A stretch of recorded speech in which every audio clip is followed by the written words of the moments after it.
అసలు ఈ E20 అంటే ఏంటి? ప్రభుత్వం దీన్ని ఎందుకు ఇంతగా ఎంకరేజ్ చేస్తుంది? వైరల్ వీడియోలు నిజమేనా లేక అవసరానికి మించి ప్రచారం అవుతున్నాయా? దీనిపై ఒక నిర్ణయానికి వచ్చే ముందుగా ఒక జనరల్ క్వశ్చన్కు ఆన్సర్ తెలుసుకోవాలి.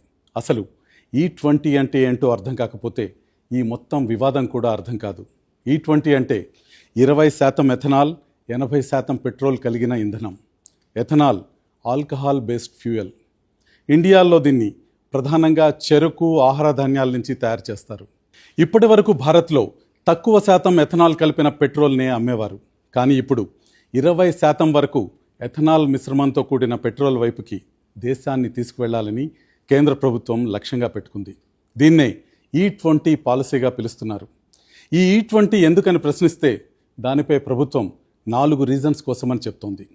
మొదటిది, భారత్ ప్రతి సంవత్సరం భారీ మొత్తంలో క్రూడ్ ఆయిల్ను విదేశాల నుంచి దిగుమతి చేసుకుంటోంది. దీనివల్ల విదేశీ మారక ద్రవ్యంగా వేల కోట్ల రూపాయలు ఖర్చవుతున్నాయి. పెట్రోల్లో ఎక్కువ ఇథనాల్ కలిస్తే క్రూడ్ ఆయిల్ దిగుమతుల అవసరం తగ్గుతుంది. ఇక రెండవ కారణం, ఇథనాల్ వల్ల కార్బన్ ఎమిషన్స్ తగ్గుతాయని, పర్యావరణ లక్ష్యాలను చేరుకోవడంలో ఇది సహాయపడుతుందని ప్రభుత్వం చెప్తోంది. ఇక మూడో కారణం విషయానికి వస్తే, ఇది భారత రైతులకు భారీ మార్కెట్ని కల్పిస్తుందని ప్రభుత్వం వాదిస్తుంది.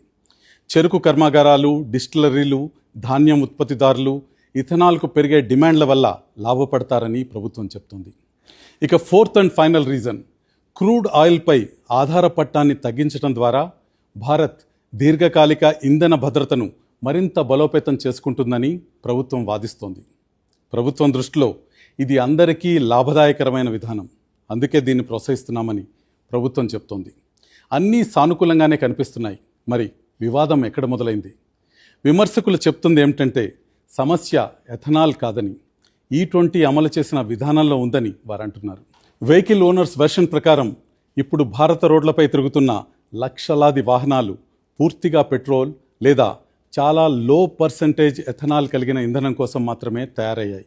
అలాంటి పాత కార్లు, బైక్లు నిరంతరం E20 ఇంధనం ఉపయోగించేలా తయారు కాలేదని వారు వాదిస్తున్నారు. ఆటోమొబైల్ ఎక్స్పర్ట్స్ కూడా కొన్ని అంశాలపై ఆందోళన వ్యక్తం చేస్తున్నారు. ఇంజన్ కెపాసిటీ తగ్గే అవకాశం, ఫ్యూయల్ సిస్టమ్ పార్ట్స్ చెడిపోవడంతో పాటు E20 వాడితే వాహనాల్లో నిర్వహణ సమస్యలు పెరుగుతాయని వారు వాదిస్తున్నారు.